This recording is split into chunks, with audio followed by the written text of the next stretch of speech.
Hi, welcome back guys, this is your friend the caller What If, back with the amazing fanfiction. This is series a What If control time and space. The image view pans out over Earth and then leads to the sight of the moon and Earth together. Then the view shifts and zooms to the moon. Or rather the facility on the moon's surface. A series of impressive buildings are scattered just beyond the Sea of Tranquility. From within these buildings a pair of people look out a viewport to see the Earth shining blue in a piece. The two are mostly silhouettes, but one is a well-built man and the other an attractive woman who floats around him. So, now that the next generation has made great strides, what do you think is next? She asks as she wraps her arms around his neck. I don't know. But maybe it's time we look elsewhere for things that need to be protected and people who could use saving, the man says while looking up at her and smiling. She gives him a skeptical look and says, "What exactly did you have in mind?" He gives a wry smirk and says, "I'll show you," and takes her to another room where a machine opens portal for new possibilities. Since I know most of us know the lead-up story with Izuku, I'm gonna cut to the meeting with Toshinori to keep it going forward. So do you think I can be a hero without a quirk? Izuku asks All Might, and to this All Might just sighs and looks down. Heroes face down all kinds of danger every day and there's no guarantee that they can save the day. So no, I don't think you can be a hero without a quirk. As All Might says this, the look on Izuku's face shows that his whole world just came crashing down. As All Might is standing up, another voice calls out, "That's a pretty stupid and narrow-minded point of view, isn't it?" Both look around wondering where it came from, then they look up to see a young man standing on top of the stairwell door. He looks fairly fit and tall at about 6 foot with dark brown hair, wearing a t-shirt and jeans combo with what appear to be black boots and a belt with a large buckle. The thing that draws to both of their eyes, however, are the sunglasses he is wearing. They look simple in appearance, but they both notice they fully cover his eyes to where no extra light appears to come in. That is when the young man says his next point, "Pretty sure that just your injury talking there, dude." As the young man smirks after saying this, All Might has this look of surprise at him being called dude. While Izuku has an even more shell-shocked face than before at the fact that someone who looks as young as he is would call the number one hero dude. After both have recovered a bit from the surprise, All Might says, "While some of that may be true, it doesn't change the fact that they face danger every day. And a quirk is honestly the only way to do that." To the young man replies, "Then you have clearly forgotten that heroes existed long before any powers were involved. Let alone the fact that heroic intent is often defined by single acts or even spur-of-the-moment actions and movements." With this, All Might has a bit of a discontent look on his face, due to remembering his own origin and acknowledging, if only in his mind, that what the young man says is true. While this back and forth is happening, Izuku is just looking between them both in confusion. Until he asks, "Do you not know who this is? He's All Might, the greatest hero ever, and the guy who was trying to let you down easy in the absolute worst way." The young man retorts and you see that he struck a nerve with both. As they are still smarting from that retort, he pushes on with, "I may not know much about all of this, but from what I've experienced around, the powers or quirks as you call them seem to be the worst thing that has happened to humanity." After that, both have extremely shell-shocked faces at someone saying that, to which he presses on with, "Far too many are so stupidly wrapped up in their powers that they can't see anything else. Let alone the fact that the powers may be more detrimental than they think." This gets Izuku mad as he says, "You are in no place to talk. The only way you could have followed us is with a quirk of your own. Like a flying or super strength one that let you keep up with All Might. So how can you say that when you are just the same?" To this the young man pauses and smirks a bit, then stating, "You're not wrong that I have powers. But I never said I had a quirk. To this both are stunned, and before they can ask the obvious question he replies, there are more things beyond your comprehension that cannot be defined by most sciences. I'm paraphrasing a quote from Shakespeare, but I would say there are two bigger issues than even my origin and such. The first is that had you even considered what the kid might do given how garbage almost everyone in this society is when it comes to his condition and background, or were you just overly optimistic on what would happen? And the second and admittedly more pressing matter, did you even notice that the bottles with the slime guy in them were gone? To which All Might pats the pockets of his pants and starts panicking. And then proceeds to run down the stairs. As Izuku is realizing that he must have knocked the bottles out, he starts to break down in a panic. The young man puts a hand on his shoulder to snap him out of it and says, "Since your original ride ran off, I can give you a quick lift down." Before even replying, the tall teen grabs him and jumps to an alleyway a few streets away. After coming down from the surprise, Izuku begins questioning the young man about everything. Predominantly his power and how he is quirkless with his apparent capabilities. The young man keeps tight-lipped about this, mostly just smiling at Izuku's inquisitive nature. As they are walking, they hear an explosion and smell smoke from another street. They run to another alleyway where multiple pro-heroes are dealing with the same sludge villain that had attacked Izuku before. The pros are all talking about how they can't do anything about the matter without harming the hostage. Upon hearing this, the young man just scoffs, saying in his mind, "So this is how the so-called pros, or heroes, look at things. Not only are quite a few of them not very creative, but I can already tell that none of them have quite enough of what it means to be a hero. And yet here we are, planning to make a point and statement all the same. Although you being stuck in this shape is a bit of a problem," a second voice speaks to him in his mind, to which he replies, "Don't remind me." As he's about to go in to do something, he feels Izuku rush in from beside him. No plan, no idea what he can do, his feet just started moving on their own. At this, the taller boy smiles, knowing he is witnessing a true hero, not one defined by something he can't control, but one defined by this courage and actions. As Izuku is running, he takes his backpack and throws it at the sludge villain's eye and blinds him long enough to get close to Bakugo and try to pull him free. Bakugo responds with, "What the hell are you doing here, Deku?" To which Izuku's only response is, with his shaky grin, "You looked like you needed saving." In other versions, this would be where All Might would jump in to stop the villain after seeing a truly heroic young man showing him the truth he had forgotten. In fact, he is just about to do just that, when out of nowhere the other young man makes his move. His statement is simple: "I knew you had what it took to be a real hero, even if these idiots refuse to see it." With that, the young man unleashes a mighty punch that splatters the villain and even causes a change in the weather. Once his job is done, Death Arms tries to arrest him for illegal use of a quirk, to which he responds, "Why would I have something as worthless as a quirk?"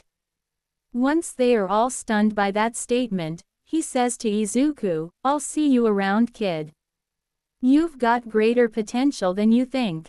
With that, he leaps up high into the air, and when Mount Lady tries to catch him, a blue-skinned girl comes out of nowhere and seemingly winks them away. Not long after this, All Might comes to Izuku and tells him the thing he had been hoping to hear all along from anyone, that he too can be a hero.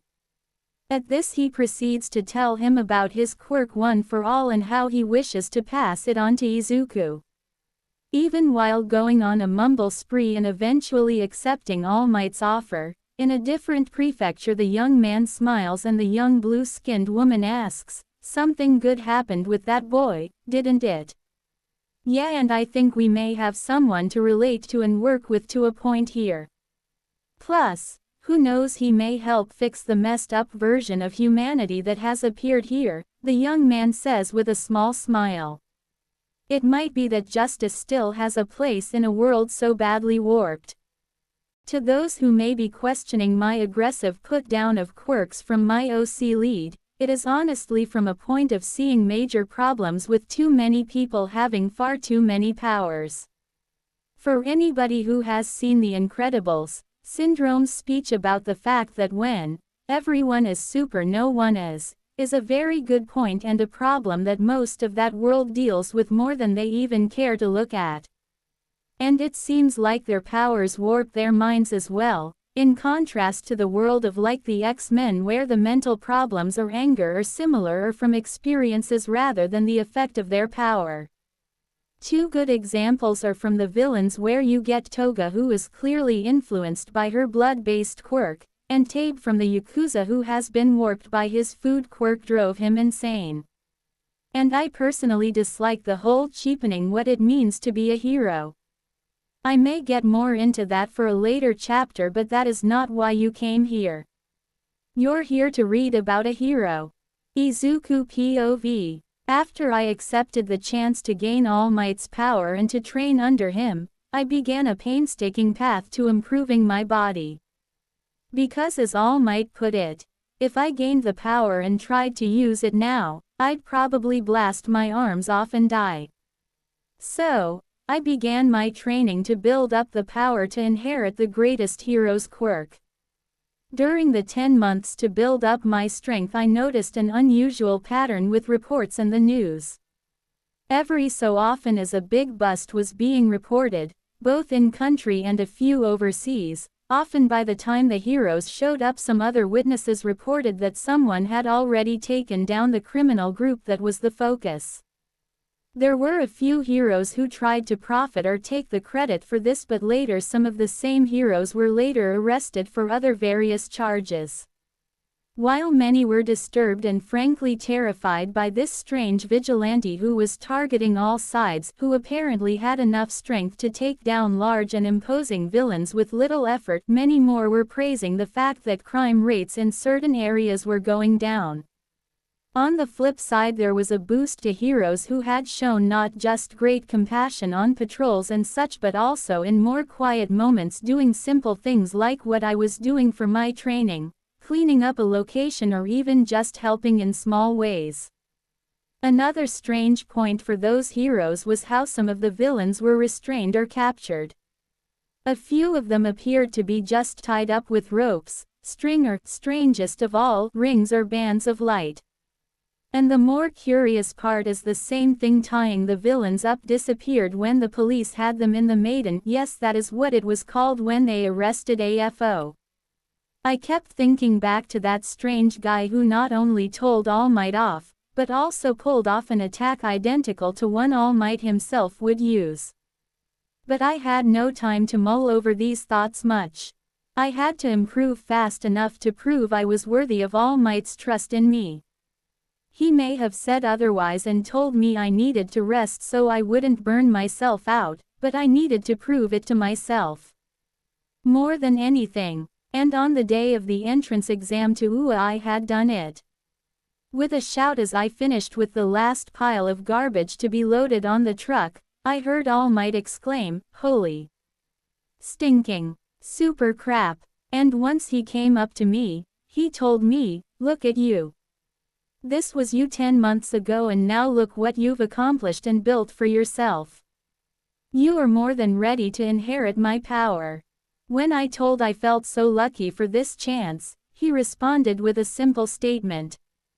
There is a difference between being lucky and deserving. One is an accident, the other is because you have earned it. As I was crying at this, he proceeded to pluck one of his hairs and then said, "Now eat this."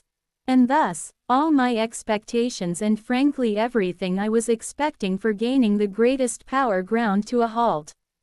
While this was happening, and All Might explained that you needed to have the previous holder's DNA to mix with a new holder by eating it to transfer, a pair were watching over both of us from the tree line. Once I had eaten the hair and All Might said it would take a few hours to digest and gain it. That was when they called out. No POV. So, you're just gonna send him in kinda blind to try and figure out how this works and haven't considered how he can fight at all, have you? Izuku and All Might hear from the tree line and see the young dark-haired man that talked to them about the problems of quirks and the society they built over 10 months ago. As All Might is freaking out about the prospect of someone else knowing more about One for All, the young man calms him down saying, "Relax dude, I've got my own set of secrets. And as dumb as the general population usually is, do you really think they'd even believe me if I said anything?" With this statement given, All Might asks the big question that has been on his a few other heroes' minds: why haven't we been able to find you or your accomplice down? Seriously, look at me. I'm not that overly descriptive to begin with. I may be a bit tall compared to most from Asian regions, but even then, I'm not overly flashy with how I do things like you. Hardly anyone would look twice at a tall guy with dark hair. Izuku pipes up next saying that, he has a point. Even when he unleashed that big punch like you would do, he didn't call out a name of an attack or anything like that. And it wasn't like too many people got good footage of that whole incident. He could just hide easily in the crowd. All Might shakes his head in resignation and leads with, "Fine, but what are you doing here? And with what you said, it isn't like I really have enough time to teach him enough to use my power properly. The exam is this afternoon and he still has to wait to digest and gain the power." Even with his sunglasses on, they can just feel the withering, really look coming from the teen. He lets out a sigh and says, "What if we could give you a little more time to get a feel for what you can do?" Says All Might, but Izuku says, "Wait, do you mean that woman that appeared with you?" Right, he asks this. They all hear a spectral, "Well, I'm not really a woman right now." And appearing out of smoke is an attractive teenage girl with blue skin floating in the air. She appears in what looks akin to a belly dancing get-up, which makes Izuku blush like mad, and All Might turns away out of trying to not look like a creep. The young man just sighs and says, "You're wearing that belly dancer get-up to screw with them, aren't you?" The girl laughs and says, "I couldn't resist messing with them. They're both just so serious." While I don't disagree, and frankly their reactions are hilarious, let's tone it down so we don't seem totally crazy. He says with an eyebrow raised and playful smirk. "Oh, all right." The girl changes into a what appears to be a red tank top with a black long-sleeved button-up shirt over it. Her lower half though looks as if she is wearing harem pants, with sneakers strangely enough. It is once she is done changing All Might finally asks the big question, "Who are you two?" With that the young man has a look that basically says, "Oh yeah, we never got that far." "Well, ladies first. My name is Saphantite," the young man snorts and retorts, "Really? And your name, young man?" All Might pointedly asks. To which he says, "My name is Jojo, son va bitch. You can call me Jotaro," to which Saphantite gives him an even more withering look saying, "And you laughed at my alias." All Might wants to keep pushing them, but he knows they may not have the time and he wants to know what they are after. "So why is it you want to help Izuku, let alone me? You seem to have a serious dislike for quirks in our hero society. So, what is in this for you?" All Might questions, to which the pair look at each other and the young man leads off. The kid has what is in his heart to really be a hero. Not just a fool who is chasing fame or glory. Or like some of the dumb animals who want to play with their little tricks. He's not in it for himself but to help and save lives for the simple fact of saving lives. Jotaro says with a straight face, one radiating confidence and a straightforward mindset. While All Might has more questions, he does acknowledge the fact that they could both be here to help. Then how do you intend to give young Midoriya the time he needs to grow into this? It's not like you can just stop time for just us. To this he sees Saphentite smile while Jotaro raises an eyebrow and grins saying, "Who says we can't?" While All Might is processing this, Izuku starts of a crazy mumble spree trying to figure out all he has seen and heard both unusual figures say. To which Jotaro gets in front of his eyes and claps to snap him out of it. Once that is done, he says to Saphentite, "So think you can do it?" She looks to him saying, "Well, the question is for how long and what are you expecting me to pull energy from to use this spell?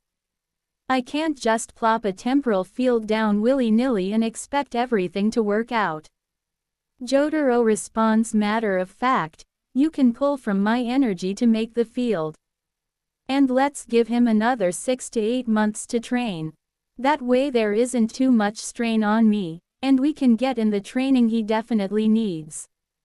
Saphentite looks at him with worry saying, "Are you sure? It'll take even longer for you to recover if we do that." "I'm sure. I trust you and I know I'll be fine," he says with a small smile.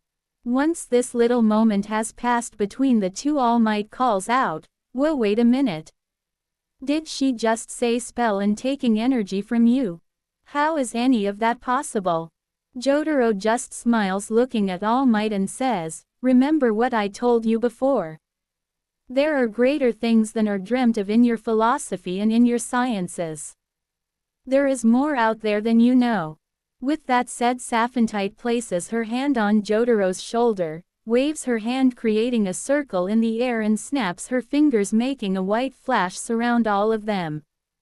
And that is where I will leave it for now. I know what some of you may be thinking on giving Izuku an extra 6 months means that he could unlock some more of his potential sooner. And that is the point.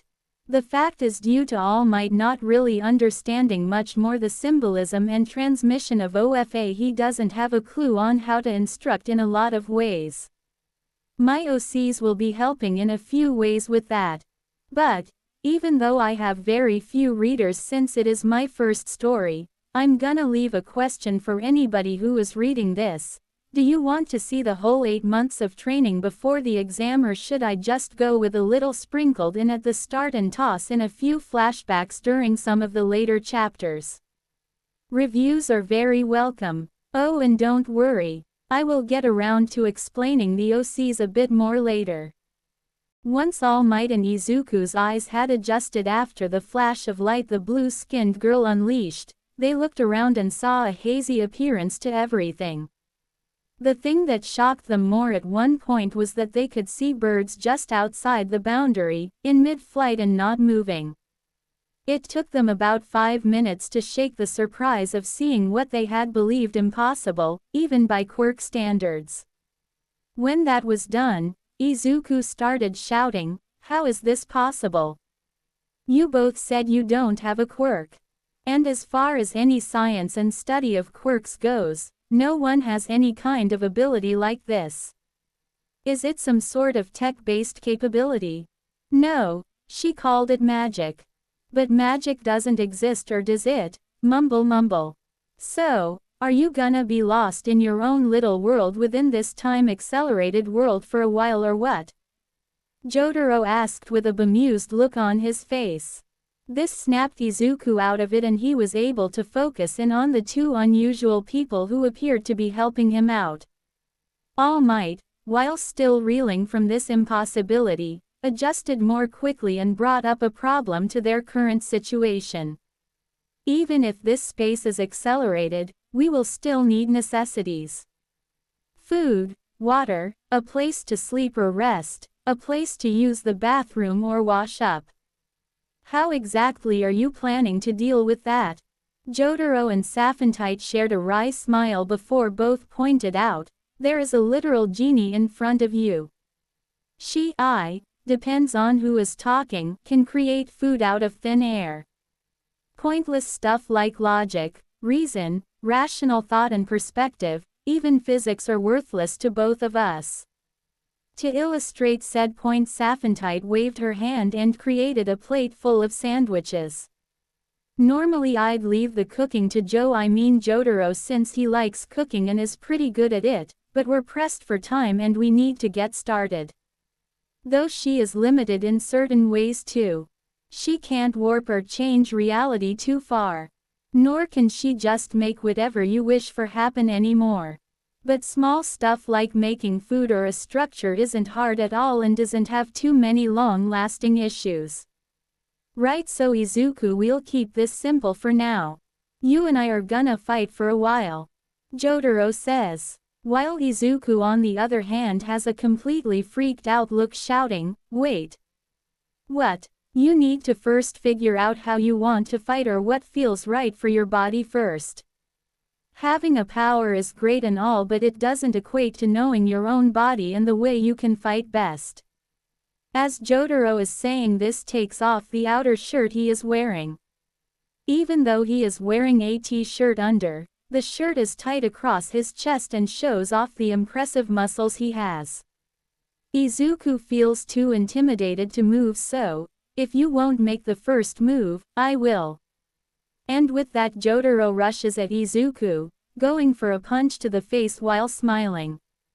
Izuku dodges in time, but just barely. He had not only been intimidated by Jotaro's size but the bit of killing intent that seemed to be coming from him. Good. Even though you were scared and probably a bit overwhelmed, you still found the strength and courage to move. That's one of the best starts we could have in this case. Jotaro says with a more relaxed smile rather than the look of bloodlust before.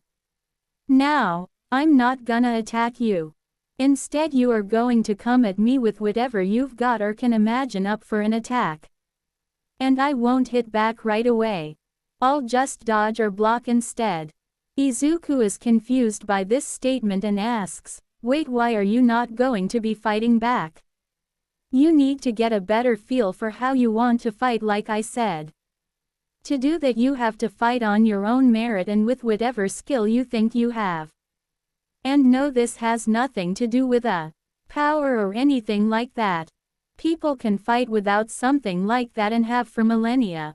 So, for now, try and throw punches or kicks that feel right." And with that, Jotaro takes a stance with his right foot behind his left and his left side to Izuku, who in turn clenches his fists and gets a rough boxer-like stance. While this is going on, Saphantite has created chairs and a few other amenity-like places for when Izuku and to an extent All Might get tired. She and All Might are currently sitting on chairs she created and watching while the other two spar. After a few minutes, she asks All Might a question that has been bothering her. Surely with the meta abilities that everyone is so proud of, they should have been able to heal you. So, why are you stuck in this emaciated state? He sighs and looks to her with a bit of resignation. Even with the best healing quirks and the surgeries I've undergone, they couldn't heal me back to full. It's pretty hard to replace a missing stomach and badly destroyed lungs. He looks back to the boys sparring and contemplating what is to come. Not just due to my injury but also the fact that I'm getting older. Sooner or later I will have to retire. And when that day comes, I'll have to entrust the future to young hopefuls like young Midoriya and even young Jotaro. You two only gave what I'm guessing are your given names, not your family names. Oh yeah, that is more of a thing in Eastern countries. We'll talk about that later, but, really, the silly superpowers you are all so proud of hasn't helped advance medical science enough to where you can clone or recreate organs that have been lost. Let alone just going with a transplant surgery can't help you.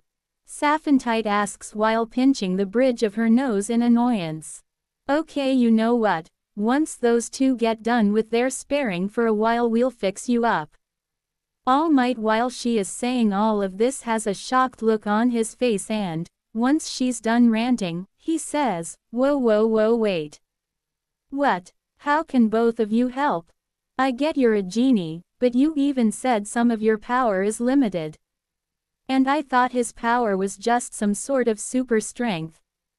So how can he help heal someone? Saphantite just gives him a deadpan look.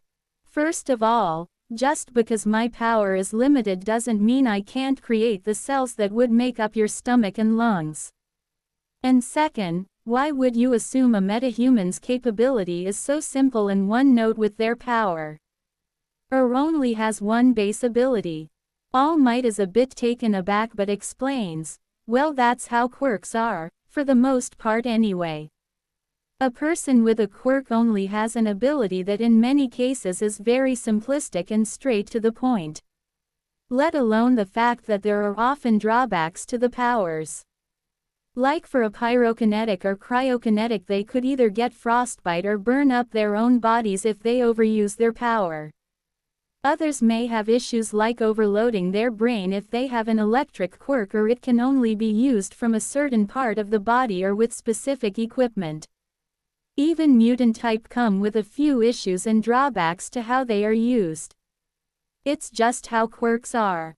Midoriya in his case must worry about the recoil from throwing a punch because the power is too much for most anyone to handle. Even just the average person will have a simple ability like extending fingers, glowing, making your hands like stone, etc. Saphantite's face can't get any more deadpan as she facepalms and shakes her head. Okay, putting aside the greater stupidity of everyone having completely worthless abilities they shouldn't even want. Or rather need because they all seem like garbage. I'm going to guess you, even though you didn't have a power yourself, didn't have a problem with the recoil, did you? No. How did you know? She floats up and grabs a few drinks from the fridge she created and hands one to All Might. The way you went about describing your power that you passed to him. My guess, your ancestry granted you with stronger bones, muscles and ligaments compared to most Japanese. Given the hair color and your build both buffed up and like this, you more than likely have some Euro ancestry. Probably a family member who is from the States or something. Wait, how did you? She cuts him off with, not important right now. Right now, we need to focus on fixing you up and getting Green Bean there ready. Speaking of which, the boys have stopped sparring, with Izuku breathing heavily while Jotaro looks like he hasn't even broken a sweat. Okay, looks like you have something of an idea on how to fight now, let alone how your own body wants to move in a fight. We'll take a break and rehydrate you. When the two reach the rest area and have gotten some water, Saphantite mentions her plan and idea to fix up All Might a bit. Probably wouldn't hurt to do. And I'm guessing you want to use my gamma energy to stimulate the cells you'll recreate, right? Whoa, back up a bit. Did you just say gamma energy? As in gamma radiation? Are you crazy? That would kill me. Both All Might and Izuku are freaking out at that prospect. Especially since they are talking about Jotaro using gamma energy and he just spent a few hours sparring with a guy powered by radiation. Okay, calm down. It's not exactly like that. It is true I can use gamma radiation and it can kill. But depending on the frequency of the radiation, it can also stimulate cell regrowth. Jotaro holds his hands up in defense and explains. While they have been talking, Saphantite has set up a table for them to operate on. Good. We're all set up to work, we just need you to take off your shirt, All Might, and we can get started. Don't worry, we've done this before. Even to ourselves. Well, me more so. She doesn't have to worry since she's a genie. With a sigh of resignation, All Might lies does just that. But he stays ready just in case they do try to do something that would kill him. He isn't sure he can take both of them down, but he has already passed one for all to the next. He can still bet on the next holder to carry on his hopes and will, as well as become the next symbol of peace. With a wave of her hands, Saphentite starts a spell around the wound and the other areas that All Might mentioned were damaged from his fight. While Jotaro can't see the parts where she has reformed the old cells, he can sense the start for the change. As well as something else that even All Might isn't aware of. So he channels his healing gamma wave, in small amounts, to those areas. The resulting gamma energy, and a few other energies moving through him, restores not just All Might's organs but brings some life back into his eyes. While he won't be the same as he was, bringing him back to looking like his two heroes self, he can breathe properly again and he can even feel his stomach. And how empty it is. When he stands up from the table, his hair is still down, but rather than looking like a skeleton, he looks closer to his buffed up hero self. Try to imagine a happy medium between the two forms. He can even tell he's regained some of the time that had been dwindling away. He could be in full hero form for at least 6 hours. And even without One for All, he is still stronger and in infinitely less pain than before. Well, glad that worked. How are you feeling? Saphentite asks, and then suddenly All Might grabs her and Jotaro into a big hug, thanking them profusely. I believed I had lost everything. I was stuck at feeling like I was becoming useless. But you've both pulled me up and helped me recover. Thank you. Thank you so much. Jotaro just smiles and looks warmly at Saphentite. She has both a good and bad habit of pulling people back from the brink. My sarcasm has rubbed off on her over time, but she's still quite the optimist. Izuku can't believe what he has seen yet again. These two strange people have managed to buy him time to learn more and have restored the symbol of peace more than any doctor he has seen in their world. But before he can start in on questions, Jotaro tells him, "It seems like that power he passed to you has settled in. Now we can get started on some real training and understanding." He cracks his knuckles and heads back to the spar area. Let's get back to it. Back in real time, the whited out area on Dagoba Beach disappears after about an hour. And once it has, the four emerge. All Might in his medium might form, Izuku looking a bit bigger and stronger than when he went in, with a bit more confidence and heart than before, and both Saphentite and Jotaro looking pleased with themselves on having helped both.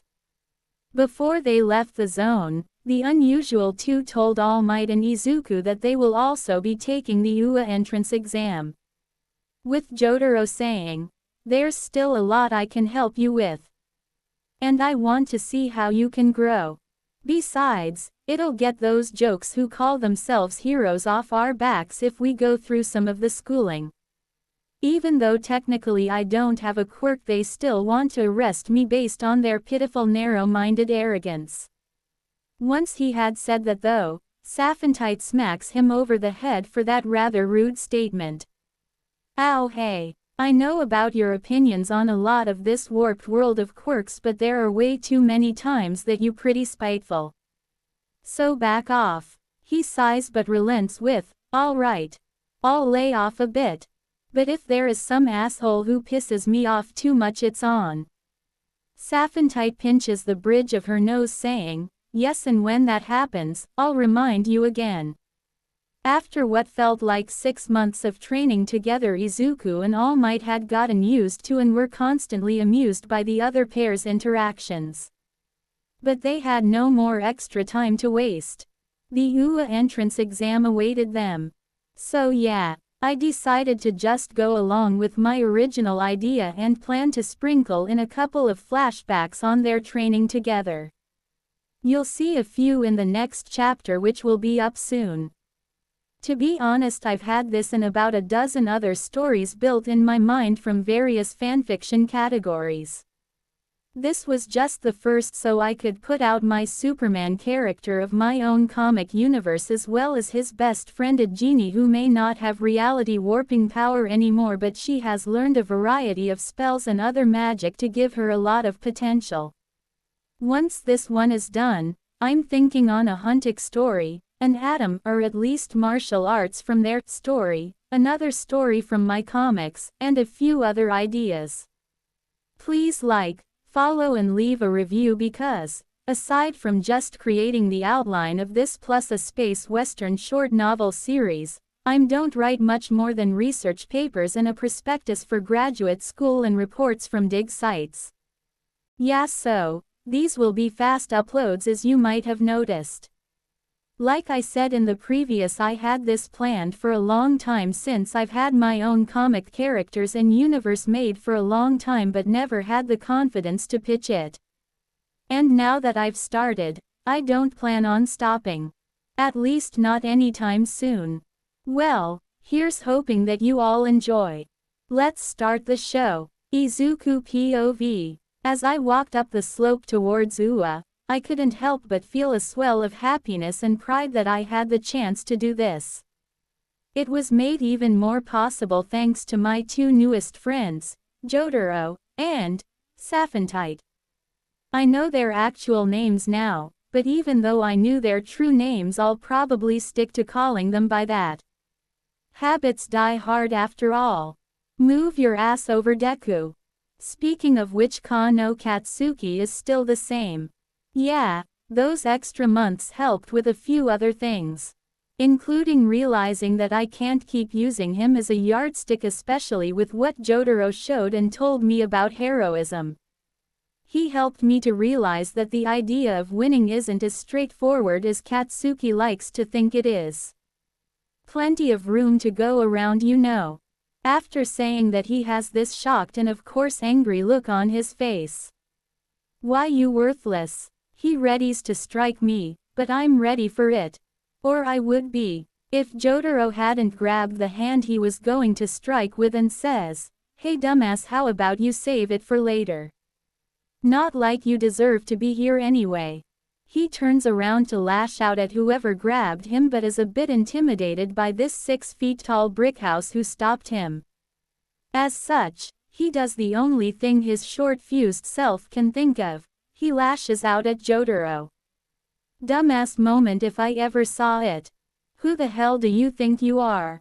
He lets off an explosion point blank at Jotaro and it does nothing. He doesn't even flinch and there's not even a singe on his clothes. To which he just responds, "Are you finished with your temper tantrum, little baby?" And of course, Katsuki is dumbstruck that his almighty quirk was completely useless. With that done, Jotaro lightly, especially for him, tosses Katsuki away. "Remember what I said, fool. Save it for later. Otherwise, you'll find you have different issues to deal with." With that, Katsuki huffs and basically stomps away like a kid told to go to his room. Whoa, that was kinda intense.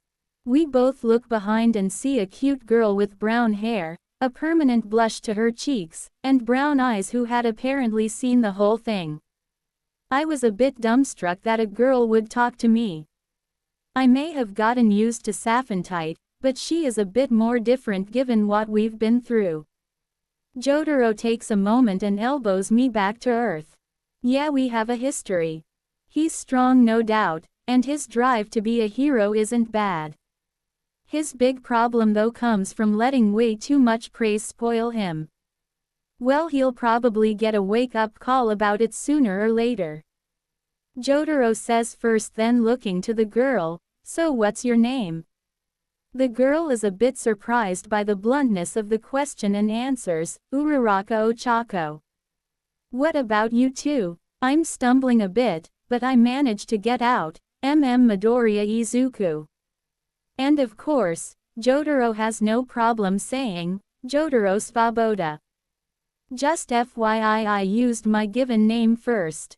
And good luck trying to pronounce my family name. It's Czech, not German or English. Uraraka seems a bit off-put at his statement, not to mention his way of referring to himself. Or maybe she's just a bit unsure how to go about it given not only what he just said but also how to pronounce his last name with a Japanese accent. Jotaro may speak fairly fluently but he still peppers a lot of other languages in when he talks. Okay. Jotaro-kun and Deku-kun. I'm a bit surprised by what she said, so I correct her gently. Izuku, please, or just Midoriya. That guy only calls me that as an insult. Because my name can also be read as useless. Oh, I'm sorry, I thought it was like Dekiru or I can do instead. She backpedals and gives a decent reasoning, so I take a bit to calm her down, saying, it's okay. Not too many would find a positive spin for an insult, so thank you. We both blush a bit and I'm honestly hoping the conversation can go a bit longer, but Jotaro brings us back to reality. If you two want to get to know each other more, maybe save it for after the exam. Come on. And with that we both realize he has walked off and follow his lead. The exam itself isn't too hard. Saphantite made sure I could keep up my other studies. She seemed to appreciate my more analytical approach to things. Jotaro can figure out what a villain's plan is and can come up with a few ways to stop it, but he doesn't often think of a whole strategy. Though I think most of that is due to the generally overwhelming physical advantage he has. Not too unlike All Might. But once that was over, we all went to the auditorium for the overview of the mock battle exam for the hero course. Part of me wanted to geek out about Present Mike giving the explanation, but I kept it in. Once the base explanation was done, a tall student with glasses stood up with the question of what the fourth villain type was. But he couldn't just ask and started in on a spiel about duty and a few other things. Before saying to Jotaro, "And you? Why do you have your feet on desk? Are you disrespecting with exam and what it stands for?" While I was afraid Jotaro would go off on the guy, he kept his cool, retorted back, "And do you realize you're an obnoxious blowhard?" In case you hadn't noticed, Mike was getting ready to talk more once everyone had absorbed the base rules for the exam. And second, did you even notice how big of a scene you've made? Between that ridiculous rant earlier and calling me out, you've literally dragged all the attention to you. You doing this just to be famous or say you're gonna be the #1 hero? 'Cause if so, I think you've got the wrong idea about a lot of things. Before the bespectacled student could respond, Mike spoke up, "All right, that's enough, listeners. Now you do both bring up a point, because yes, I was just waiting before continuing my explanation.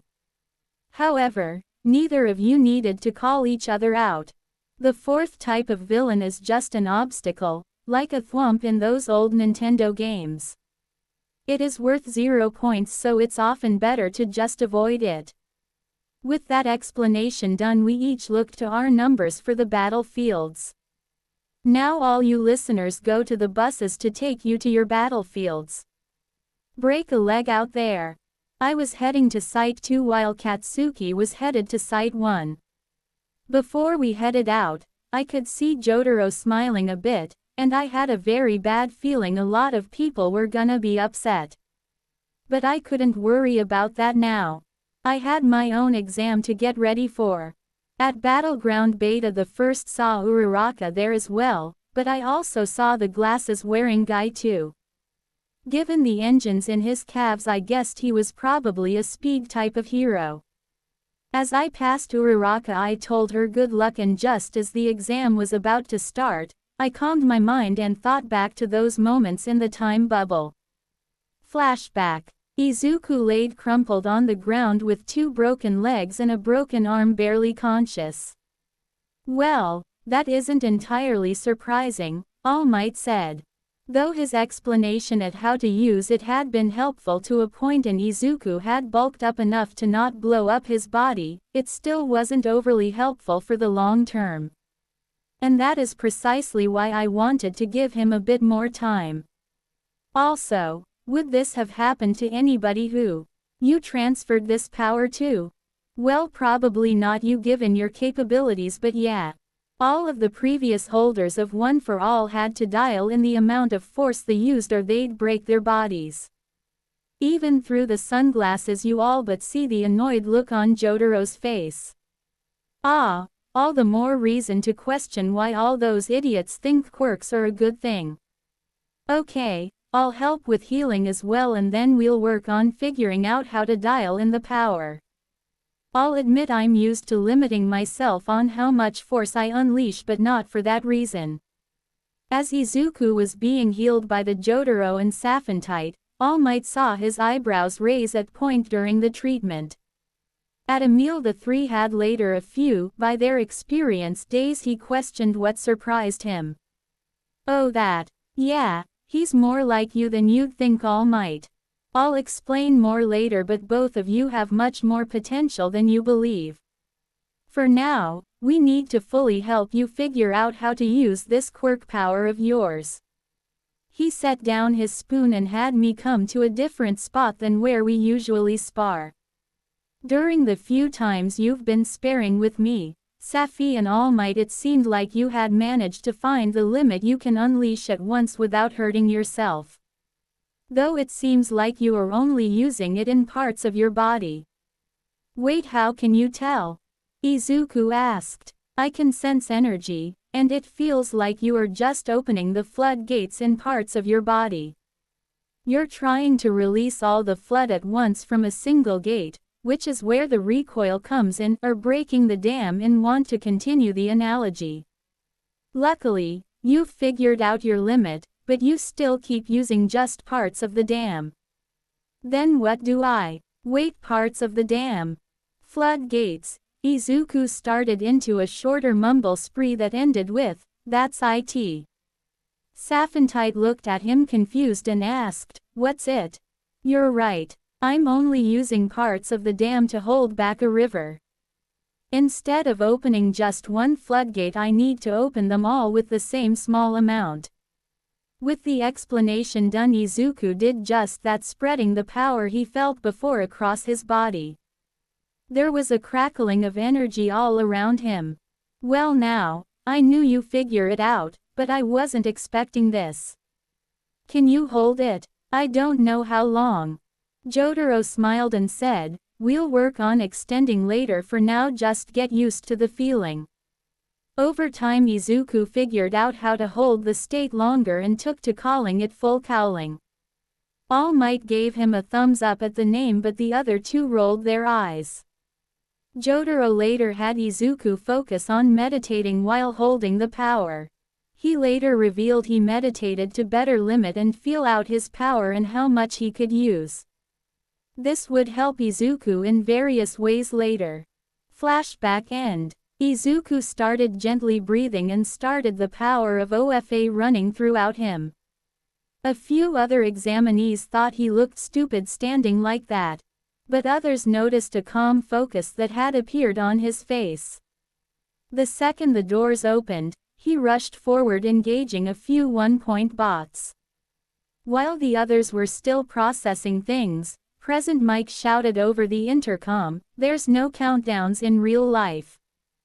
Get moving. The green kid is already racking up the points."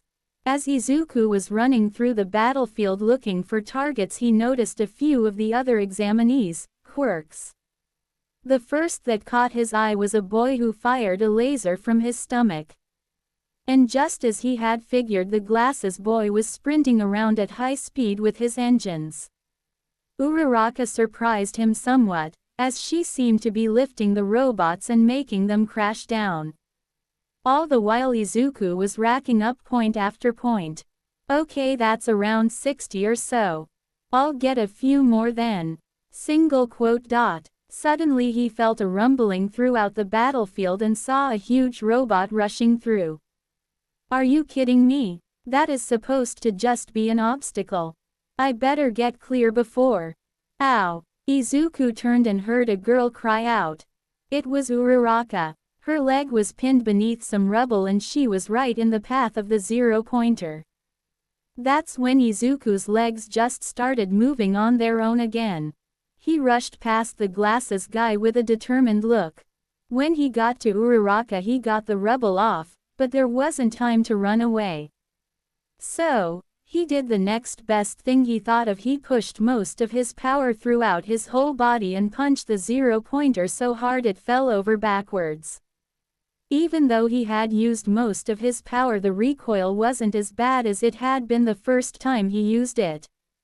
In fact, he felt some of the damage healing a bit, but he wasn't sure how. Didn't change the fact he was falling faster than he could heal. He was about to throw a punch that could soften his impact when, slap. Uraraka slapped him across the face and removed his gravity. As he got closer to the ground, she released the weightlessness she had been maintaining. And promptly threw up. Once that was done, the youthful heroine recovery girl showed up and healed Uraraka's ankle and was about to help Izuku when she noticed who he was and that he had started to heal a bit. Interesting, dearie. You're healing yourself without having to think about it. Yeah, I don't know what's going on, Izuku stated while he laid on the ground. He couldn't stand, but he was at least conscious. Well, I'll help you finish what your quirk had already started. She proceeded to kiss Izuku's cheek and his limbs healed. But he wasn't exhausted. Tired or winded might be better to describe it. Which surprised Recovery Girl. She was not, however, surprised by what he said next. Is Uraraka okay? Recovery Girl smiled and said, she'll be fine. Now how about a gummy for you? It would be about a week or so before the results of the exam came back, but Izuku felt proud of his achievements. Both in facing the villains and in saving, even if it wouldn't net him any points. I'm leaving it there for this chapter, but I'll be adding what Jotaro and Saphantite did during their exams next chapter. It'll probably add it in tomorrow or so. Now that I'm actually getting down to writing all of this.